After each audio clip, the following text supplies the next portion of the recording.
So I've been fortunate enough to be a part of many different types of projects and productions over the last 20 plus years. And it ranges from uh, doing compositing work for films to straight up short animations and commercials to special effects stuff. And it's really been, I think that's part of the thing that gives me a lot of energy behind this is that it's always something different, and I get to meet different people, work with different artists and producers, and each project comes with its own hurdles and problem solving. And I learn a lot of things from different people too, which is really fantastic. Sometimes I win an award, um, and you got to brag a little bit, right?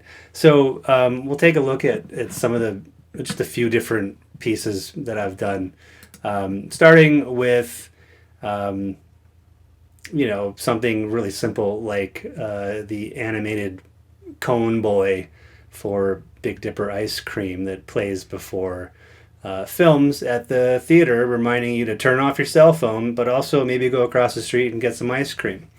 Um, Done some really short pieces, like this piece for Submittable, um, which I got to work with a really great illustrator. I didn't have to do those drawings, but I got to storyboard it and animate it. Done some work for Godiva chocolates out of New York City, trying to tell the story and connect the city to their products and using major icons and imagery from New York, and in a creative way try to tell that story. What is New York, and um, what's its relationship to really great chocolates. This was the fun part, the Empire State Building with the little pie slices in the triangle. Just problem solving, right? Looking at design and saying, what could that be? Oh, they look like they could be pie slices. We have to do something on truffles. Screen replacements, so motion tracking and putting in different footage um, to make it feel like it was part of it. This turns into a picture on a wall, and then you know this was all like promotional stuff for a resort down in the Bahamas. I didn't get to go there, unfortunately. And then animation work that helps tell part of a story that's really difficult in a film. This was talking about hydro electric power and how the river could power a house. I've done some special effects removal, rotoscoping work, and compositing. The rain needed to be in this shot, even though it's a sunny day. There's a squall. Done some music video stuff, working with Jeff Ament from Pearl Jam on one of his singles that came out a couple years ago. It was pretty fun.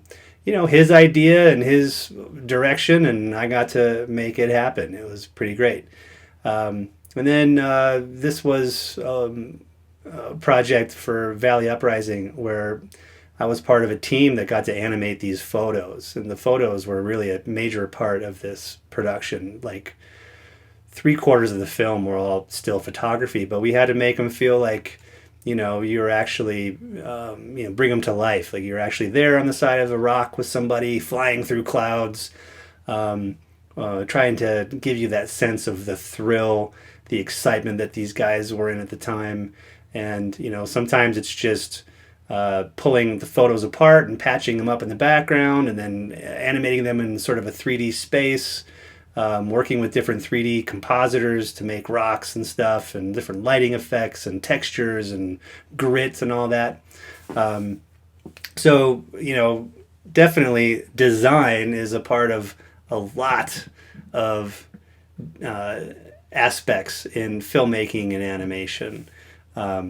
And the challenging part for all of these things has been just making sure that you're tapping into the story, the element that either is the brand or the film, and the thread of where the project is going, and doing it in a way that keeps it perhaps hidden in a way that you don't recognize that there are effects or special things happening with photos, but just keeping the viewer and the audience captivated, paying attention, walking away with something that is either valuable for the client or something that you might pass on to somebody else, so maybe you'll watch that film again. So those are a few things that I've been a part of, and I thought we'd just look at those. What we're going to end up doing here in a little bit is breaking down a couple projects that you didn't see here, because I hate to be repetitive, and looking at the flow of concept to storyboarding to art creation and then final product. And I hope you find that interesting. So let's get into some design in filmmaking. A designer on a film or TV production is responsible for creating any sort of graphic pieces that are derived from the script. The script is sort of the Bible, that everyone needs to work from here. And it has a lot of descriptive things, but it might actually, have some holes and gaps. So a lot of research is necessary for, everybody who's working on the production, but especially designers. Designers might also create promotional materials, like we talked about earlier. That could be, movie posters and other content. And quite often, graphic designers work on period pieces that are set in either the past or the future, where this research is needed to sort of replicate the exact style and presentation of things like certain props and costumes and sets. And even the research is pretty exciting, because we don't get to spend too much time in those areas as artists. Designers also work on fictional, sci-fi and futuristic projects, and they have to develop a totally unique look and feel for the production, maybe that hasn't been done before, or maybe tries to fit into something that has been done, so that you click with the audience in a certain way. And essentially what you're doing is they're doing their part to create like a whole new world in which the story can unfold. This is what it's all about: moving the plot forward and creating a compelling atmosphere through really good design and visual elements. So if you were to pursue a career after school in this world of film, you would probably end up finding yourself in the art department, right? And the art department can be, depending on the budget for a film, could be rather small and intimate, or it could be huge. And you'll find that people in the art departments are going to be all sorts of different specialists, from plasterers and drafters to scenic artists and model makers, and folks during production who are on set. You'll have people who are off set, never actually being a part of the actual shoot, but definitely was making posters, or not film posters, but like things that were supposed to be in a shot, or product design and things like that. And then you've got post-production specialists that are doing the special effects or colorizing the final footage. Maybe they're doing titles and credits, or special animated inserts, background design, digital painting. That team is all part of the art department. And you're gonna find yourself having to start basically at the bottom and work your way up, unless you know somebody, because Hollywood really does work from who gets you a long ways. And developing a portfolio of your work while you're in school is really good. And especially if you're interested in a certain area, then your portfolio should sort of focus on those sorts of pieces. Internships are really important to be looking for, while you're in school for a summer or maybe a break during winter, or sometimes you can even take a whole semester. And that helps build some credibility and make some connections, and line you up for potential gigs outside of the internship. So it's a pretty cool field, and there's lots of opportunity out there. I want to talk about one designer in particular who has a lot of people's heads turning right now, and her name is Annie Atkins, and we do have some links to her webpage and then also a talk that she gives with some insight.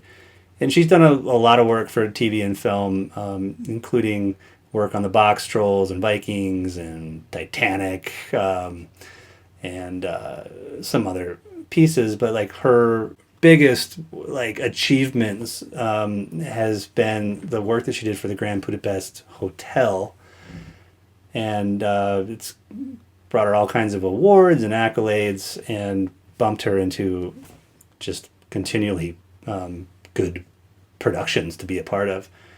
And her work is really detailed and dives into a lot of design that just sort of goes untold when you're watching a movie, but just makes the movie that much better and taps into that story.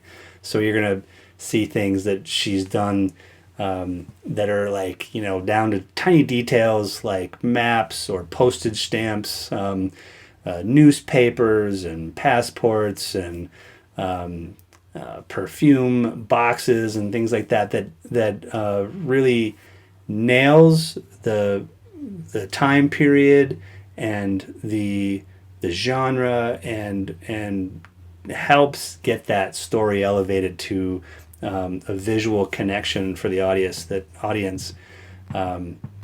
that's super special. But it also allows those things that play into factor for the actors to help them even get more into character, and that's pretty awesome. So be sure to check out her work.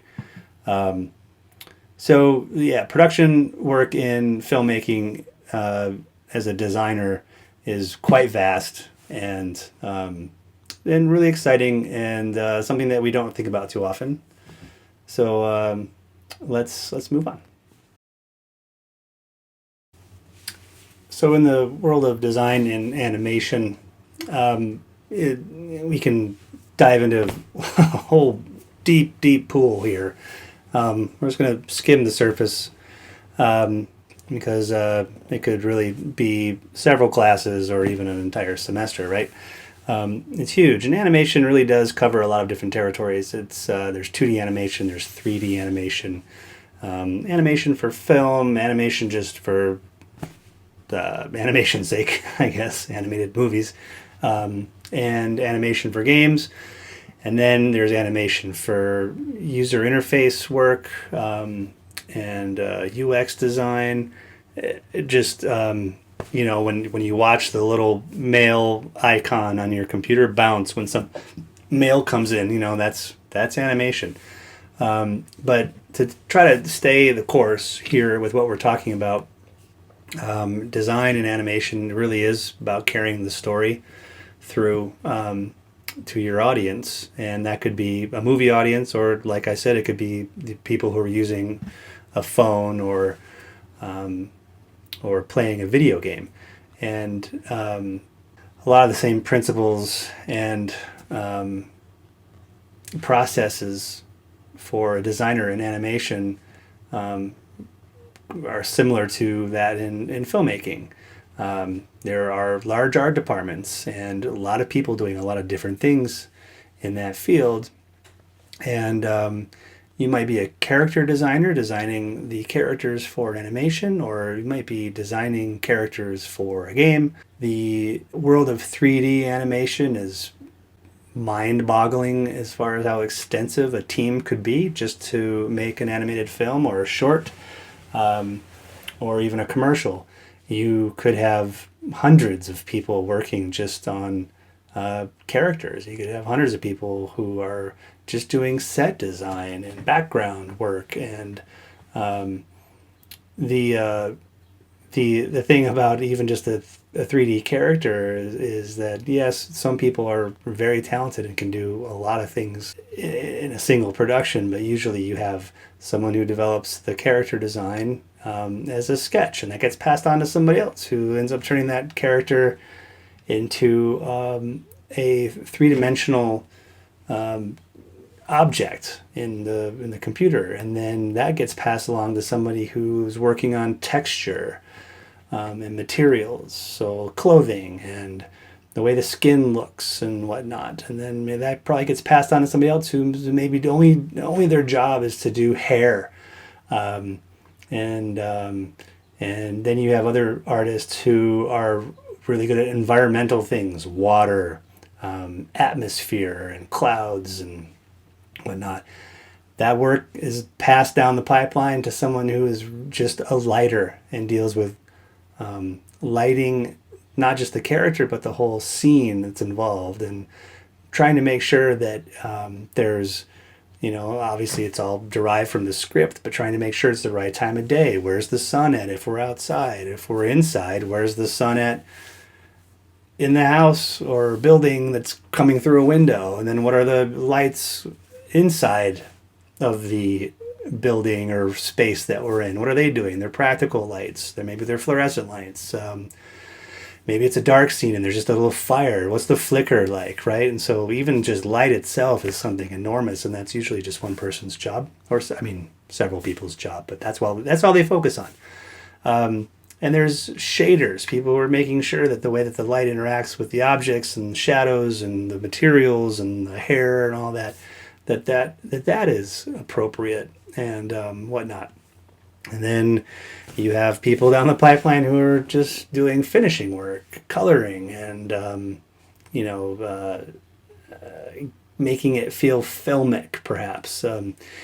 It's quite extensive. And the fantastic thing about animation is that you can get a start at it with some of the most basic tools. You can do stop motion animation and just moving things around that you have in your apartment or house, taking pictures one at a time and putting together a sequence. But even if you're doing something like that, you still have to think about it as from a design point of view, an artist point of view, what the framing is, color palettes are, scale, spatial relationships. All of that is part of the design that goes into animation. And then you can animate with Photoshop. You can animate with even free software if you're doing digital stuff. And we're seeing a lot more of that these days. But there's also a huge push in major production studios to bring back some of the handmade stuff. Leica Studios, based out of Portland, is a great example. With Coraline and Box Trolls and Paranorman and Kubo, and it's pretty great to see the handmade stuff. And then the big studios that are doing the 3D work, you got Pixar and DreamWorks and other studios that are really infused in 3D digital animation. So there's a lot of possibilities for design and art to be plugged into that world of storytelling. And there's going to be a few links that you should check out and a couple of things to read about animation. But I think that you'll also find my little thing on storyboarding. It's going to focus on some animated pieces that I've been a part of. And that process will tie into the filmmaking, it'll tie into animation, it'll tie into working with games.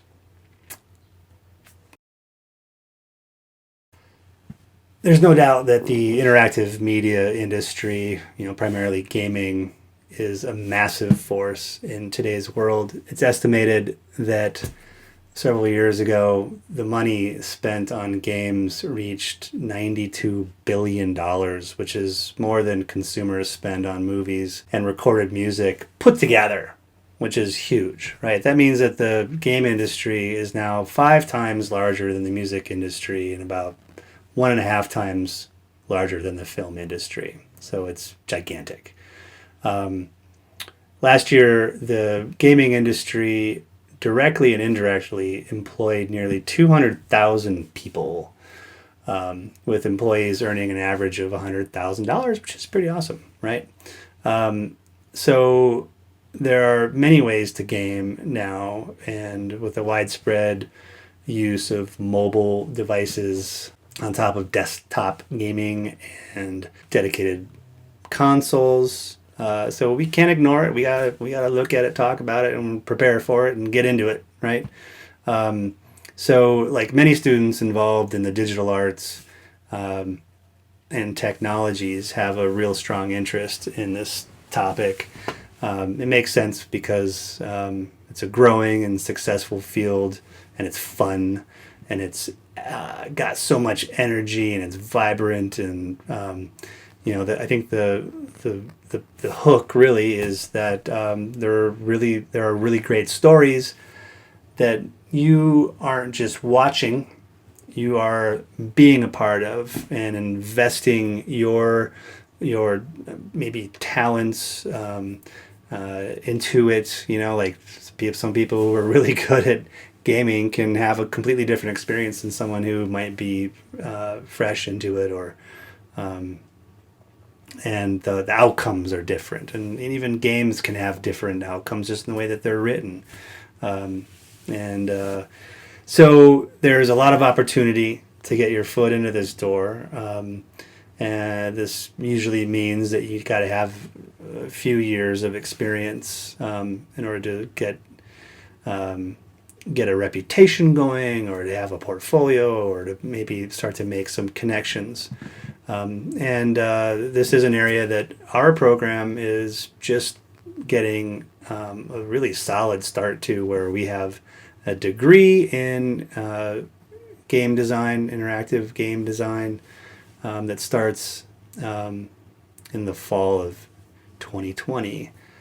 We also have a team on campus, esports team, and there are like 100 students who are players in that team. It's nuts. So a few different parts of gaming career opportunities. You can be an animator, and that's really where you're responsible for the movement and behaviors in a game. You can be a producer. A lot of these titles are going to be similar to what you see in films, but their roles are just a little bit different. There's audio engineers and audio designers. A creative director is kind of the key person in the game development process, overseeing any high-level decisions that affect how the game plays or looks or sounds. Usually the creative director is the person in charge of the game concept and the characters, and usually is in the process until production or fulfillment.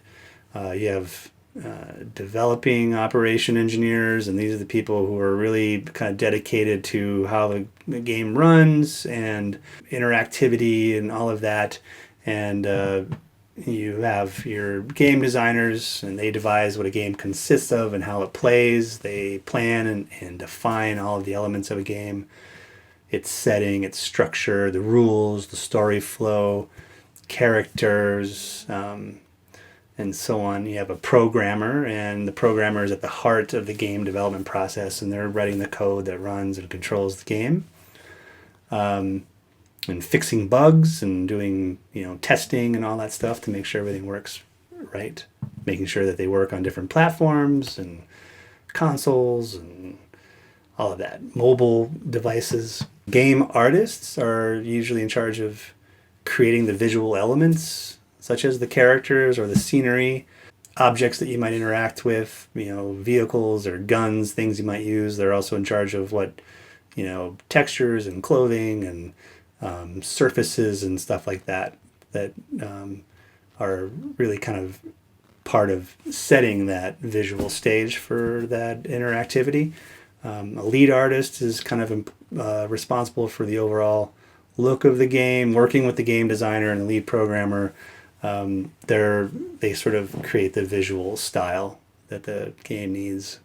You've got level editors, you have a narrator, copywriter who's writing all the dialogue. And man, I've been playing a game lately, and you sort of, when you're in a game, you're just in the game. But when you can sort of step back a little bit, as someone maybe from the inside a little bit, you go, holy crap, that's a lot of dialogue that they're writing. And I've probably been playing this game for I'm sorry to say, probably like 30 to 40 hours, and constantly running into different narratives and dialogues and conversations, and it blows my mind how much actual writing goes into a game. It's insane and quite fascinating.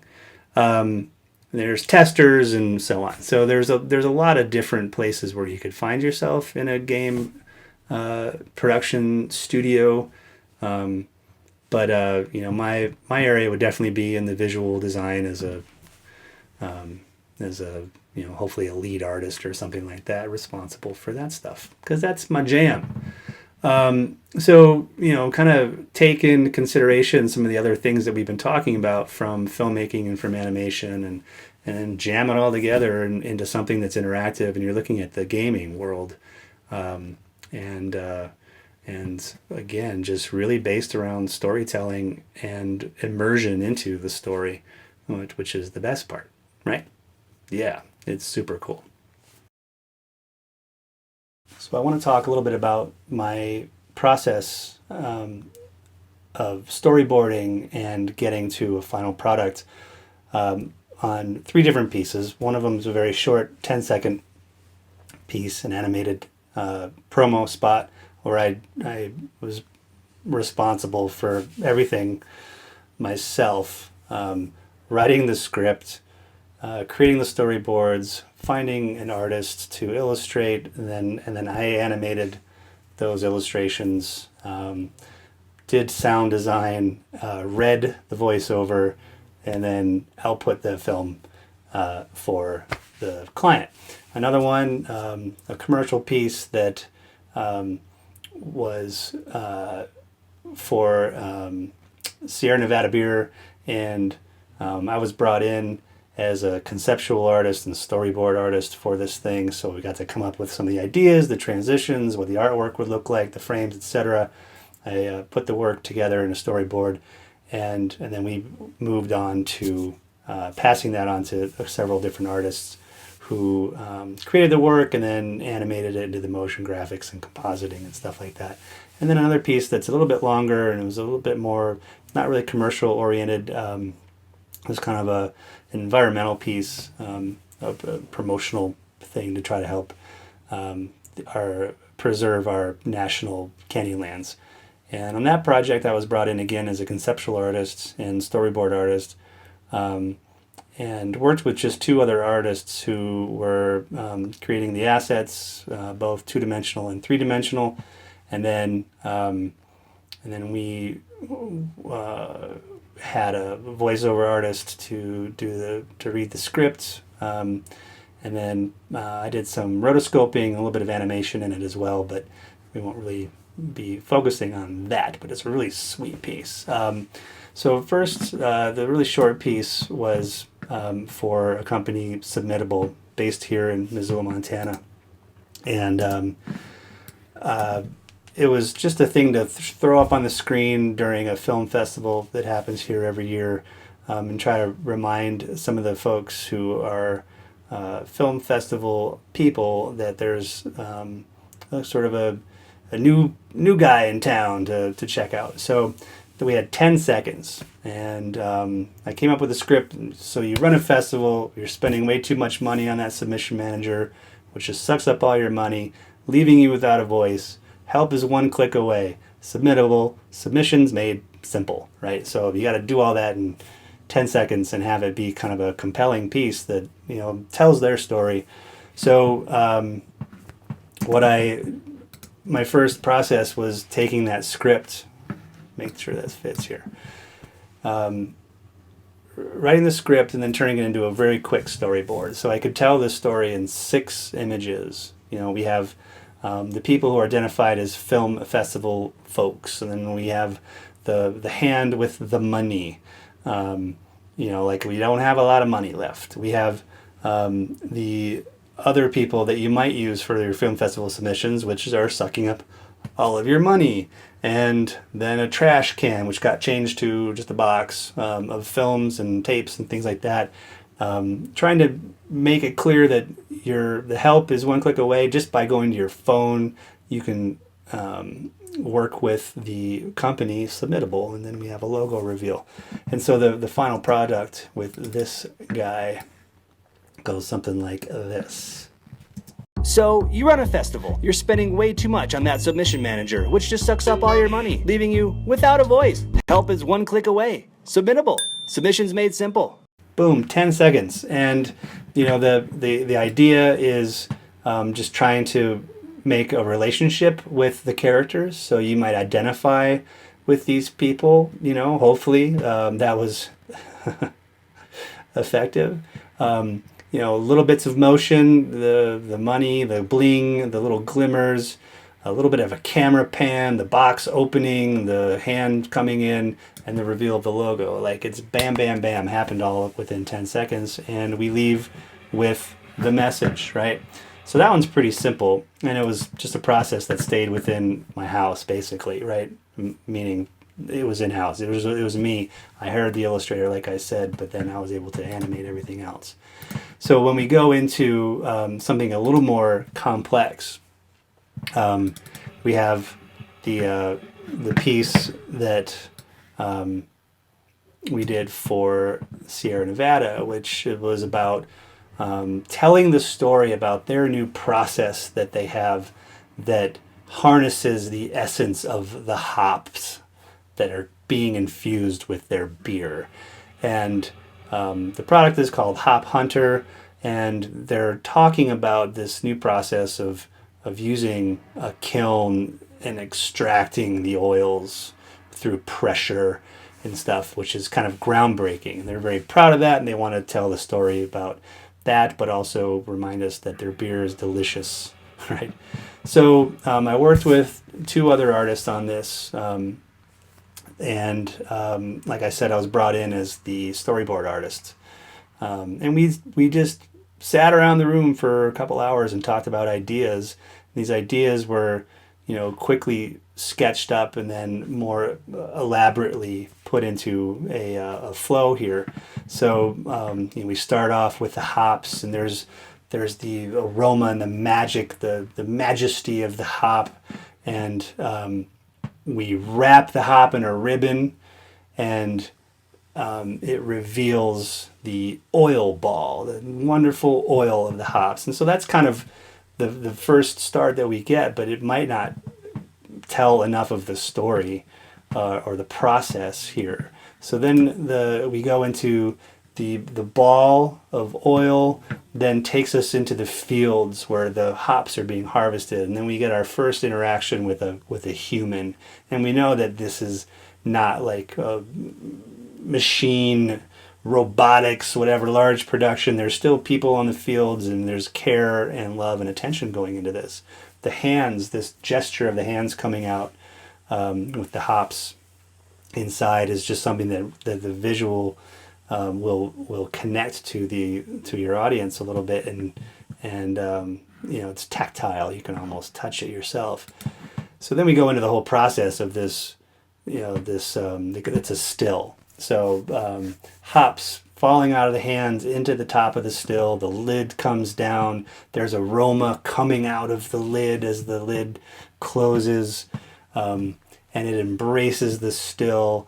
And then we cut away into the window of the tank, and there's steam ribbons still. And that's a theme that kind of carries through this whole thing. We see the hops and the condensation. We cut away to some technical things.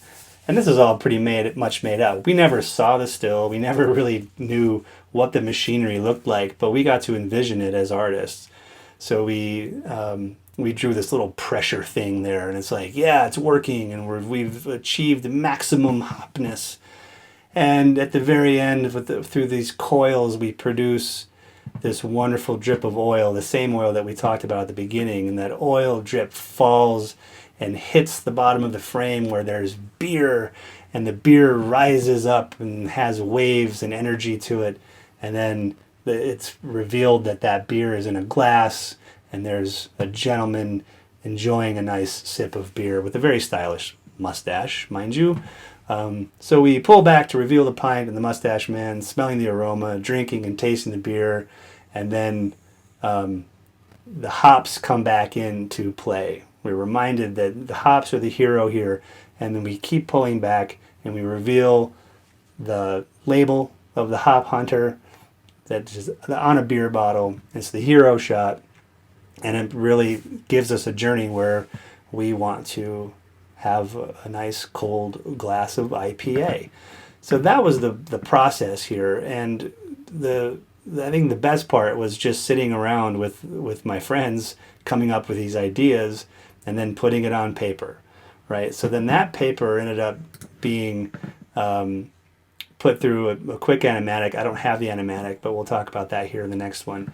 But the final product is one that really turned out quite lovely, and we're pretty proud of it. And it stayed more or less on script. Farm distilled hop oil. What's that all about? Well, inside of hops are oils full of aromas and flavors. They can make beer smell amazing. Hops are really intense right when they're harvested. They taste so fresh. Steam distilling hops on the farm right there in the field captures pure hop oil. Hop Hunter IPA uses that oil. It's the only beer that gives you fresh harvest flavors all year long.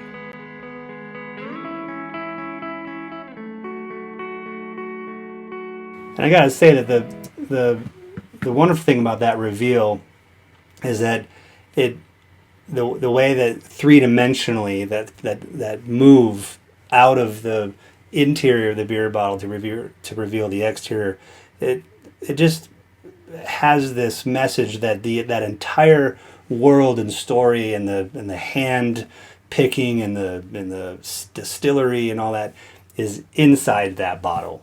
And that's some magic right there that didn't exactly come across in the creative conversations that we had, but once we did this, we revealed to ourselves that we had a little special trick in there. So we worked with one artist who did the 3D work with the hops and the ribbons and the oil, and then the rest of it was all two-dimensional illustrations done in both Photoshop and Illustrator, and then just animated in After Effects. And we got some particles and some really simple tricks to make it feel alive. But it really turned out great. Now I'm thirsty. So the next one that we'll look at is the environmental piece, and it's a little bit more elaborate as far as the process went, because it was a pretty big undertaking, and we had several different artists working on different things, and so the first thing that we had was a script, and the script was given to us in both paper form and as an audio piece, and from there we moved into another creative session where we sat around and just talked, and we broke down the script and said, all right, what do you think we're seeing here? What are some creative solutions for this piece? How do we move from that shot into the next one, etc.? All that stuff has to be sorted out and sort of tested first. So again, I was responsible for coming up with some of the conceptual ideas here, most of them, and also just in drawing them for the storyboard, which then moved into a different team of artists who produced the elements, either in 2D or 3D. So little things like, we start off with wilderness. And the word itself is music, and we just reveal the word wilderness. Then we move in to, this was a fun part of the process that got cut. That we were going to fly into one of the letters, and on the letters was the landscape. And we ended up just ditching that because we could move faster into the visuals without having to be really tricky. So we move into a crevice, and we pan down the crevice, and we reveal someone standing at the bottom of this wonderful canyon, super tight, narrow canyon like you would see in Utah or the Grand Canyon. And part of what we also are talking about through this process is, what are some of the colors and textures and things like that. And so we'll look at some of that here in a second. So then we move into this shot of some wildlife, enjoying its serenity and having a nice little snack, but then something calls attention to it. It looks up, and then we fly through, and we see that there are all these machines and bulldozers and big cloud of dust behind them. It's a threatening assault, basically, like an army. And so these different images portray that machine that's coming at us. And it's supposed to be really aggressive and really rough and tough. So that's sort of the ideas that we're going through there.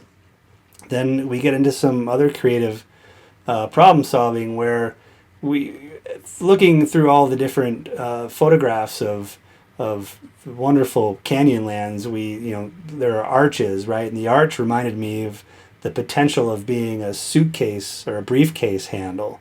And this giant hand would come down and grab the arch. And first of all, that's really kind of an assault on, preservationists and their, something coming and taking a very iconic and historical part of not just our culture, but the natives and the people of the land that have been there for thousands of years, is really kind of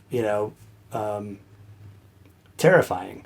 The hand grabs the handle, lifts it up, and it reveals a briefcase. Just thinking about corporate greed and money and taking things away, right? And then we have another shot where there's a beautiful little river or creek, and a big boot comes down and stomps on it and crushes it. Then we cut to a farm or a ranch with a horizon line, and this reveals to be the palm of a hand, and that the ranch or farm is on the palm of the hand. These fingers are coming up and eventually crushes it, and you see rubble and dust and things coming out of there. And then we have a moment with an eagle that's flying over the tractors and all of that as they're tearing through the land. And then a stick draws a line through the ground, like a line in the sand, and that's actually what the piece is called, to stop the trucks and the monsters. And we reveal that stick was the walking stick of famous writer and activist Edward Abbey, who then is standing with a whole bunch of people trying to, give that example of standing in front of what means the most to them, right? So that was the storyboard for that. And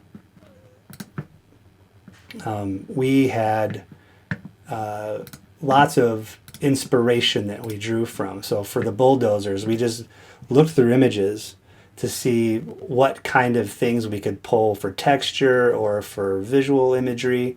And, these are some of the things that were coming up that were sort of speaking to us as far as the tone and and viciousness that we were looking for those guys.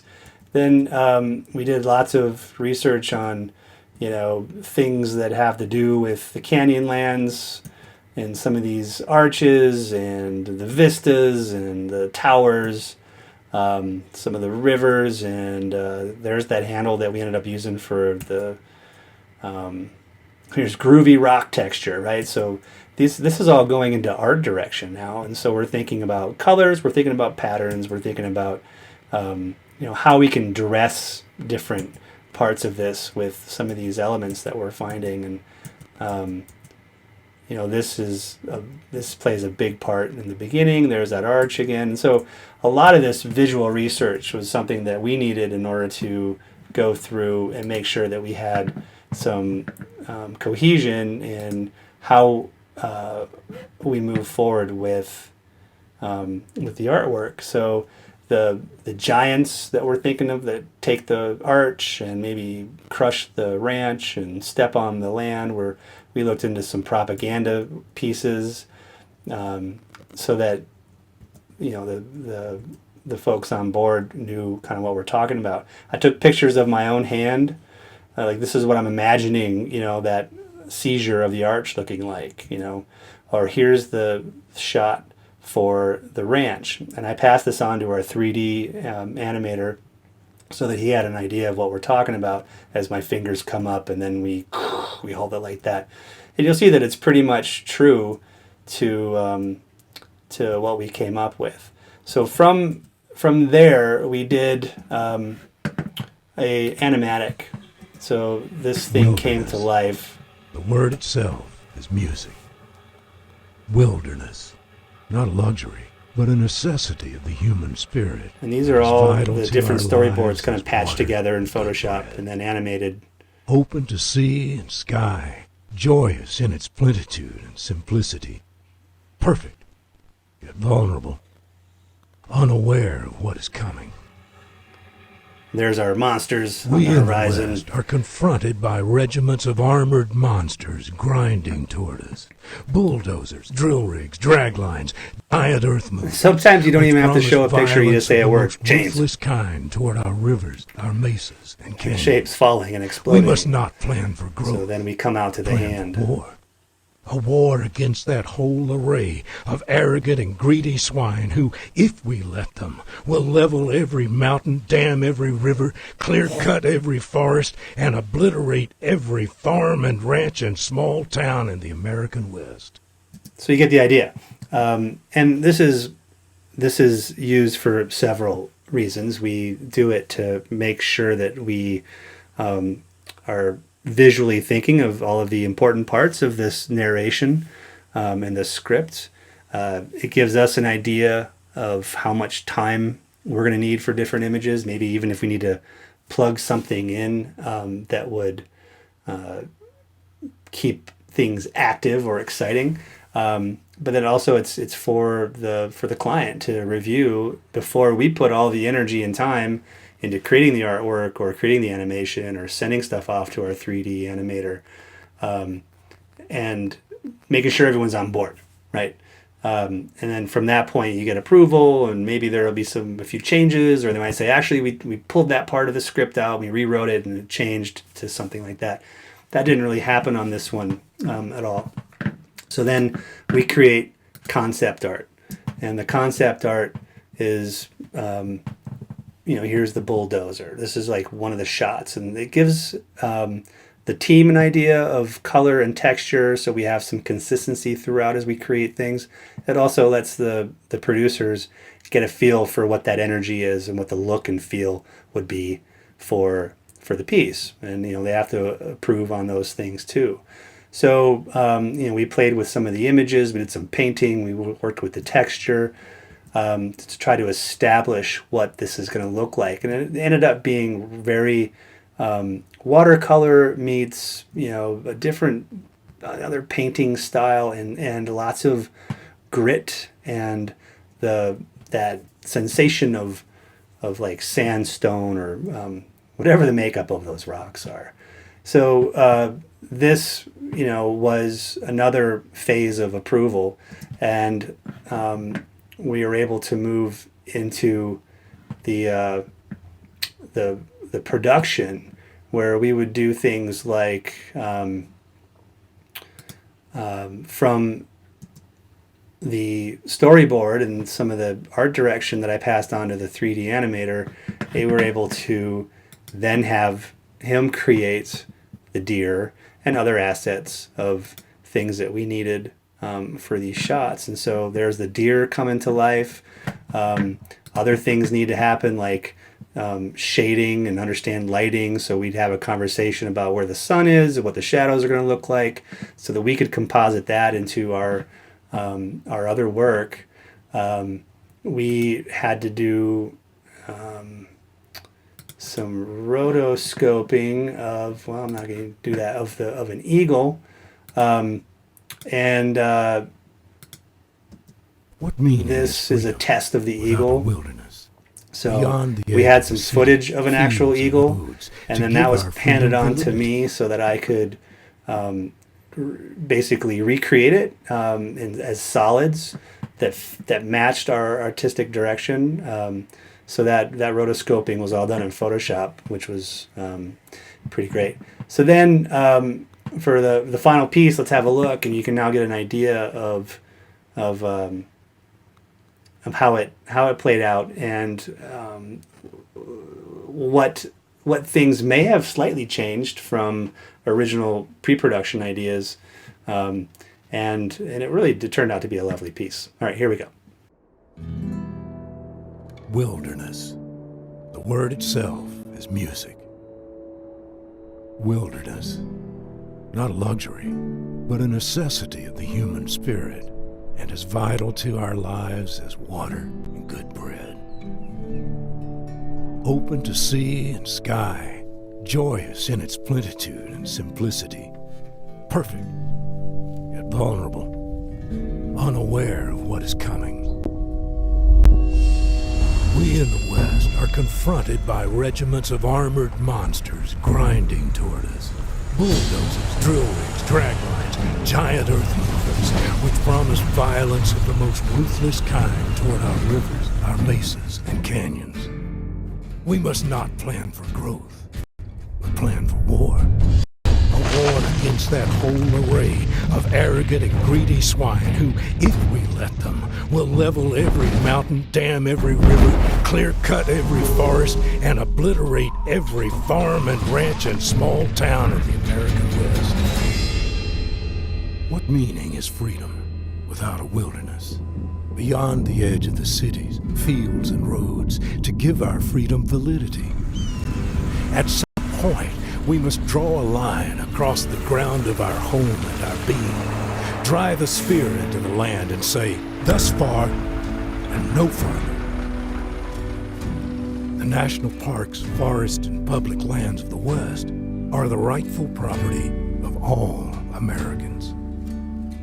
Every square mile of range and desert saved means another square mile saved for the play of human freedom. God bless America. Let's save some of it.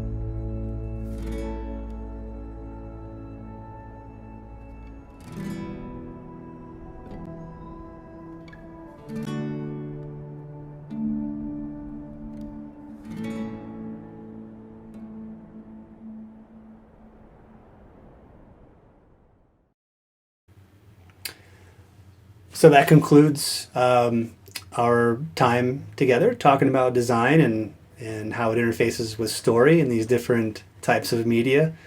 Hope you enjoyed some of the topics that we covered and some of the materials you got to look at and read and check out.